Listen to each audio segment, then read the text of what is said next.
Epic Universe has now officially opened to the public, letting everyone now experience the beauty of this new park. Of course, Epic Universe has given us 5 new worlds. That got me thinking, how would I rank these worlds? How would I rank these worlds? That's what this video is. Except it's not. You read the title, I'm not just ranking every world at Epic Universe. I'll be ranking every land at the entire Universal Orlando Resort. Every land at Studios, every land at Islands, every world at Epic, all ranked here. Now, if I hear someone say, actually, Volcano Bay is technically a theme park, and you didn't rank any of the lands, shut up. Shut up. No one talks about Volcano Bay. No one cares about Volcano Bay. When was the last time you heard someone talk about Volcano Bay? Since 2017? No one cares. No one cares if I rank the Water Village, Forest Village, whatever it's called. No one cares. I'm just having an imaginary argument with a straw man at this point. Let's just roll the intro to start reading.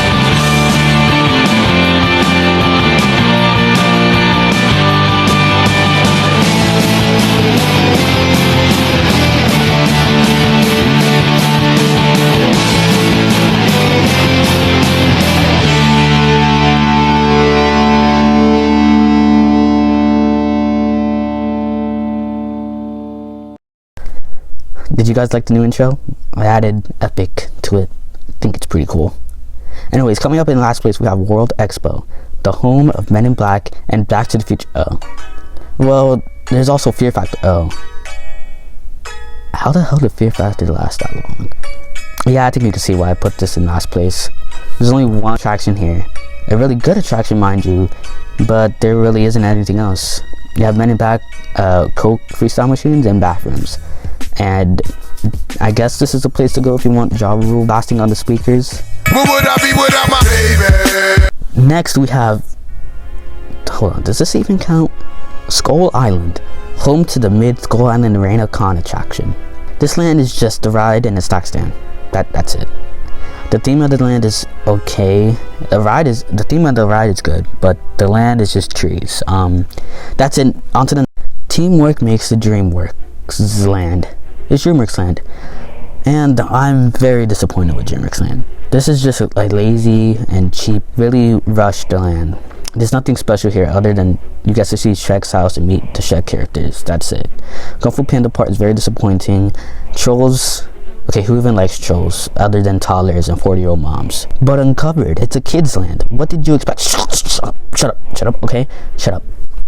I like Kids Zone more. Okay, but not my much. I don't like Kids Zone that much. This land just reeks of missed potential. For all the great franchises and trolls, I expected more. Hopefully they will expand this area with an actual ride soon, but right now it's very disappointing. Chips sure smell like doodle, okay? Next on the list we have San Francisco, home to the best ride of the park. You're under arrest right now! While there is a little more stuff to do here, it's not really enough for me to stop and do those things. I usually just walk past it every time I go to a park. But then again, it does have Fast and Furious Supercharged. So actually, 10 out of 10. Let's go, Cookie Puss! For the number 17 spot, I put Minions Land. I talk about this land more in my VillainCon videos from a while back, but it's overall just fine. It's not bad. I do like a lot of things about it, but I think it needs more. Like, how do you even not have the correct music for this area? It's just the entrance gate loop and not even music from the franchise. Just little touches that could go a really long way for this area. Now everything from here on are good/great lands. Starting off with Hollywood. Hollywood is meant to be the main street of the park. It's a pretty good area, although they put it to the side when you walk into the park, so it kind of fails on that front, trying to be the main street, but still. It's pretty good. There are no rides, but 2 shows, Born Spectacular and the Horror Makeup Show. Of all my years of going to Universal, I have yet to see the Horror Makeup Show, and I really do. It looks fun. But I have seen Born, and Born is incredible. Might be my favorite show at a theme park. It's so good. I probably might make a whole video on Born just to rave on it more, but it really is that good. You guys should go see Born if you haven't. Hollywood also has a Mel's Diner, Schwab's Pharmacy, and they're pretty good. Yeah, the theming is pretty good also with the buildings being very Hollywood-esque. There's not a lot here, but it's still pretty good.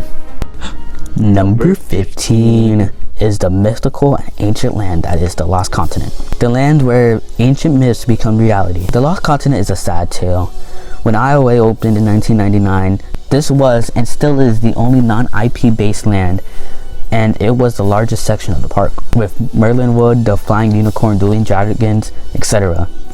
But all that changed when the boy who lived took over the entire Merlin Wood area of the Lost Continent in 2010, leaving only Sinbad and the Lost City, retheming the flying unicorn to the flight of the hippogriff, and dueling dragons to Dragon Challenge in the process. Now this land is empty and there is nothing to do. Dragon Challenge closed in 2017 to make way for Hagrid's. The Eight Forges of Sinbad show has been closed in 2018 and has been sitting abandoned ever since. And Poseidon's Fury closed in 2023 and it just sits there. No word on what will happen to it or a replacement. Nope, it's just sitting there. Only thing to do with this land is eat and shop. Of course, the standout restaurant here is Mythos, which is claimed the best theme park restaurant according to this one guy. There's the All Holly Boutique, which has nothing to do with Lost Continent. I don't know why it's here. And at the time of making this video, they made the area to pop up a live action How to Train Your Dragon promotion because dragons are invading Universal. There's also the Mystic Fountain. That's cool. I like that. The Lost Continent is a very beautifully themed land, and it's really sad how there's just nothing now. Maybe it'll be replaced by Zelda one day, but I don't think that will be happening anytime soon.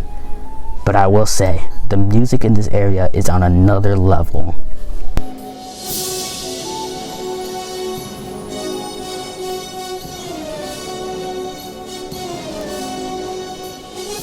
Number 14 is the Port of Entry, the entry land of Islands of Adventure. A beautifully themed land. The music and little details around just make this place special.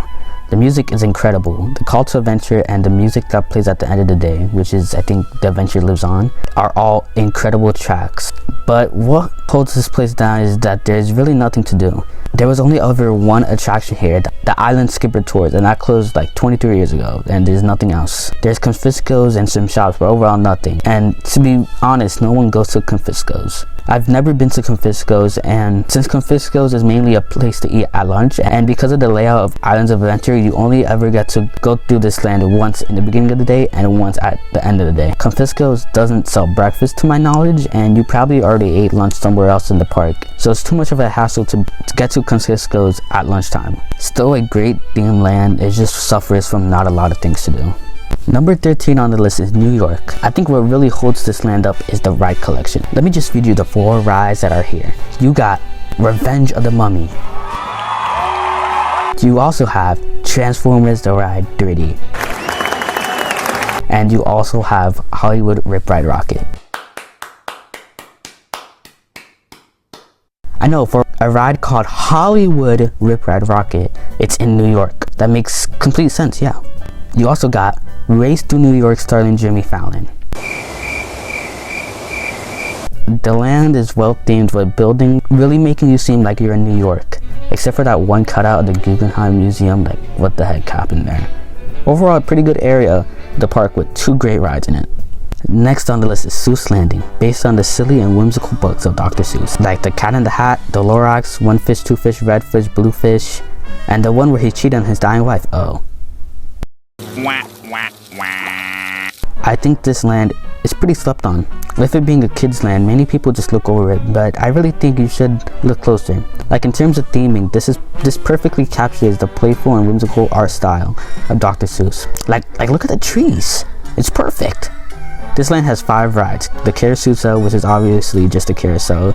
The High in the Sky Seuss Trolley Train ride is a sort of people mover of the land, and it takes you around the land, giving you great views of everything. One Fish, Two Fish, Red Fish, Blue Fish is a spinning attraction which scares me. And the main dark ride of the land is the Cat in the I can't take this ride anymore. It's disgusting. It's deteriorating. It's scary. I can't. Anyways, while all these rides are meant for younger kids, there's still a lot to appreciate about them in terms of theming and detail. So yeah, Seuss Landing is pretty good, and I like it. Let's take a look under the hood.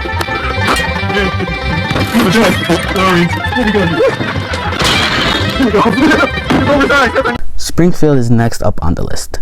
Really uncovered? You put Springfield above Seuss Landing and the Lost Continent? Jeez, get a load of this guy.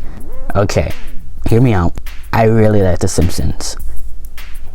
Yeah, that's my only reason. While yes, I'm aware that Springfield doesn't have the same amount of detail and theming other lands have that I put below this, but as a big Simpsons fan, this place is just awesome. We have two rides, the Simpsons ride and King and Koda's Twirl and Hurl. The Simpsons ride is now one of the oldest rides in a park, and while it's pretty outdated and it's not in the best shape, it's still a really funny and clever ride that is honestly pretty underrated. King and Koda's is just an average spinner ride, nothing to really talk about. There are plenty of references and callbacks to the show throughout the land and places ripped straight out of the show, like Moe's, the Quickie Mart, and Krusty Burger. While I will say Hollywood Springfield does look better than the ones in Orlando. It feels much more like Springfield, if that makes sense. Much more references to the show that ours doesn't have. There are things I don't like about Hollywood's from what I've seen, and there are things I don't like about the one here in Orlando. But still, Orlando Springfield is a super great area, and as a big Simpsons fan, it's fantastic. Just remember that a noble spirit begins the smallest man. Alright, we're now at the top 10. Number 10 on the list is Toon Lagoon, a land that's always talked about when the topic of replacement at the parks is mentioned. Ever since Islands of Adventure opened, Toon Lagoon was kind of outdated, with the land being based on comic strip characters featured in newspapers many years ago, and cartoon characters from the 1960s. It is pretty outdated. Hell, Dudley Do-Right was not very known and popular in 1999. Of course, you had the live action movie, which didn't help with the popularity at all. So today, in the year of 2025, Toon Lagoon is even more irrelevant, with the only well-known characters featured in the land are Popeye and Betty Boop. So with that all being said, it makes sense why people would say this land should go soon. But I don't see that happening anytime soon. Why? Well, I think people are forgetting one tiny detail. That detail is the two rides that inhabit this land, Popeye and Bluto's Blue Rat Barges and Dudley Do-Right Wishbat Falls, are some of the best water rides in the world, getting you unbelievably wet and having great theming too. Islands of Adventure is the best park to go to for water rides, and Universal knows this, which is why I think they haven't changed the land or gotten rid of them. It's because these water rides are a necessity to have in the park, and the park wouldn't be the same without them. Especially since this is Orlando and it's stupidly hot here and it's only gonna get hotter. These rides are a reason why it's number 10 on the list, just because how great they truly are. While yes, the rest of the land is outdated, it doesn't mean it's bad. It's still very good land that I like spending time in. So yeah, Toon Lagoon is number 10. Number 9 is the first Epic Universe world in the list, and that world is the Wizarding World of Harry Potter Ministry of Magic. Now, if you watch my Epic Universe review video, you would know that I said that this world is my least favorite in the park. And yes, that is true, but it's still a great world. It's stunning, the buildings, the architecture is really something to marvel at. They said that the smallest building here in this world, is bigger than the tallest building in Diagon Alley, which is crazy. The world still has plenty of great details, just like all the other Harry Potter areas throughout the resort. It's just my least favorite one in the park. For one, I didn't get to go on Battle of the Ministry while I was there because of the stupid virtual queue system, and the only other attraction we did was Le Cirque Arcanu show, or what I call it, Le Cirque Arcananus, because I'm just so mature and funny. While the show is impressive, I didn't really care too much outside of it from a technical aspect. I can still appreciate how much time and effort and the incredible theming put into this world though. Jurassic Park is number 8 on the list. The Jurassic Park land theming is more of a tropical type, with trees, bushes, and those kinds of things, which fits for the Jurassic Park theming. There are also 3 rides here. Pteranodon Flyers, a fun kids coaster which gives you great views of the land. Jurassic Park River Adventure, a classic water ride that desperately needs an update as of right now. And the crown jewel of the land, Jurassic World Velocicoaster, the best coaster in the resort. Yeah, I said it, it's better than Stardust Racers. These attractions really bring the land together. There are also other things like the Discovery Center, which is a cool place to walk around, eat, and relax in, and the Raptor Encounter, which is a very cool meet and greet. My only real nitpick is that I wish there was more dinosaur encounters throughout the land. Like, outside of the rides and Raptor Encounter, you only have those 2 photo ops and that's it. I wish there was more ways to see dinosaurs while you're walking around the land. There's also Camp Jurassic, which people don't talk enough about. For a kids area, it has incredible theming. How many times have I mentioned theming in this video? If you took a shot every time I mentioned the word theming, you would be dead. Number 7 on the list is the main hub of Epic Universe, Celestial Park. Celestial Park connects all the portals of Epic Universe from the Chronos, the main icon of the park, harnessing energy to power each portal to bring life to Celestial Park. Celestial Park is beautiful, especially at night. It's gorgeous. The fountains also play a big part into this too. It is the biggest world of the park, which makes it harder to compare to other worlds because of its size, and also because of its size, it makes a lot of areas of this world feel pretty empty. There are so many food options and shops throughout the world, and 2 attractions, Constellation Carousel and Stardust Racers. I am not counting the water play areas as an attraction, and I find it stupid that Universal does. My only 2 complaints are that I wish there were more shading, obviously the whole park has that issue, and more characters and entertainment to see. Yeah, they have those third-party ones, but I want to see more that connect to the actual world and story that Universal cut before the park opened. Other than that, as a way to connect portals, Celestial Park is a great hub of the Epic Universe. Number 6 on the list is Diagon Alley, the best land in Universal Studios Florida. The land features 1 or 2 rides if you want to be technical. The main ride is obviously Escape from Gringotts, a great ride, and the other one is Hogwarts Express. I don't really count this one as it's more of a means of transportation, and it's not even in Diagon Alley, it's in London. Besides that, the theming in Diagon Alley is incredible, as it is in all Harry Potter lands. It really is the fact that it's only 1 attraction that's holding it back. It can also get incredibly cramped in there since how small it is, but Diagon Alley is still great. Number 5 is How to Train Your Dragon Isle of Berk. Based on the incredible franchise, Isle of Berk feels like the most complete world of Epic Universe. With 3 rides, 1 show, plenty of meet and greets and walk around characters, shops, food options, kinetic energy, fantastic theming, and more. Hiccups Wing Gliders is a standout of the land and one of the best rides in the whole park. My only nitpick is the level of immersion. All the other worlds feel like you really stepped into another world, while Berk you can see a lot of the rest of the park in this world. I know that doesn't really matter to some people, but I think it's important for a park like this when all the other worlds do it. But other than that, Isle of Berk is still a fantastic world. Number 4 was tricky. It was a toss-up between 2 lands, and honestly I couldn't decide which one I like more. That goes to show you how great these lands could be. So take this listing with a grain of salt, because I could change my opinion. But on the number 4 spot, I have Hogsmeade. Hogsmeade really put Universal on the map back in 2010. No one expected it to be as good as it is, and as game-changing as it was. Really started a Universal and Disney rivalry we are in today. With that being said, all that hype is warranted because Hogsmeade is amazing. It was one of the first lands to feel ripped straight out of the movies, which really makes sense when you hear that Stuart Gregg, the production designer of the Harry Potter movies, also designed this land, along with Alan Gilmore, the film's art director. They truly made this land a one of a kind. There are 3 or 4 rides if you're counting the Hogwarts Express, Harry Potter and the Forbidden Journey, a game changer in theme park rides, Flight of the Hippogriff, a kids coaster with a cool animatronic of a hippogriff, and Hagrid's, an amazing coaster with great theming, intensity, and more. All that to say is Hogsmeade is a great land in the Universal Resort. Now, number 3 is the one I couldn't decide on between it and Hogsmeade, and that world is Dark Universe. It may be from recency bias, but Dark Universe is just so good. This was one of my most anticipated worlds of Epic Universe. Monsters Unchained really carries this world, being by far the best ride in the world and best ride in the park. It's fantastic and a standout of Epic Universe as a whole. I could go on about how fantastic Monsters Unchained is, but this is about the land, not just the ride. The vibes in this land are just something else, man. Especially at night when this land truly comes alive. Not to mention all the characters like the Invisible Man, Frankenstein's monster, the bride, the violinist, and of course, how could I forget Igor? I just want more, you know? Which, that's what holds this land back a bit. After the village and the manor, it really is kind of empty, and the only stuff being there is the Burning Blades Tavern, which is cool, and Curse of the Werewolf. It's definitely the smallest world of the park. I just want more, you know? More attraction, more characters like Victoria or Wolfman. Just more.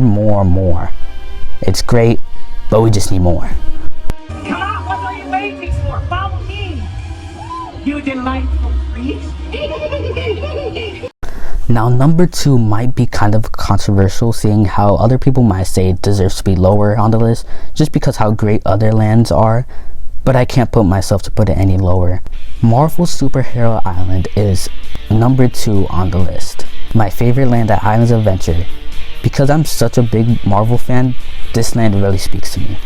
Feeling like you jump straight into a 90s comic book. The music elevates that feeling. The architecture and cutouts all over the land really helps that too.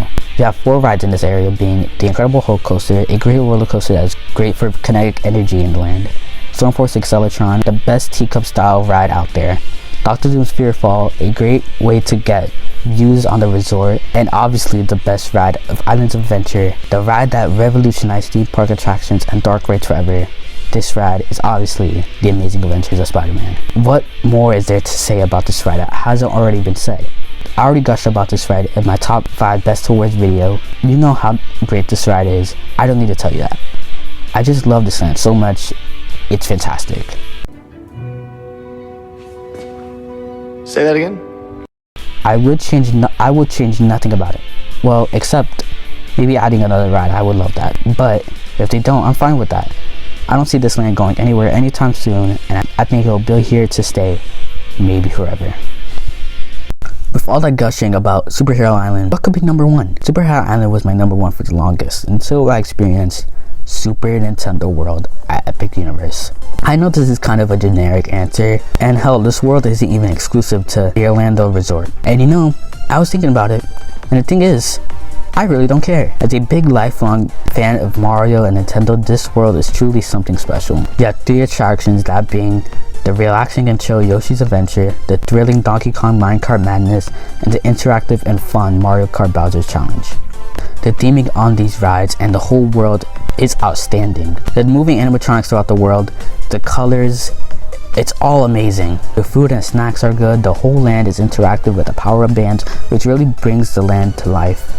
There's just so much to see and do for anyone at any age in this world, which is why I think Super Nintendo World is the best land in Universal Orlando Resort. Goddammit. With all that being said, what do you guys think? Do you agree or disagree with my list? I'd love to see and hear your guys' list and opinions in the comment section down below. Remember to like, comment, and subscribe. See you guys in the next video in 5 months from now. Peace.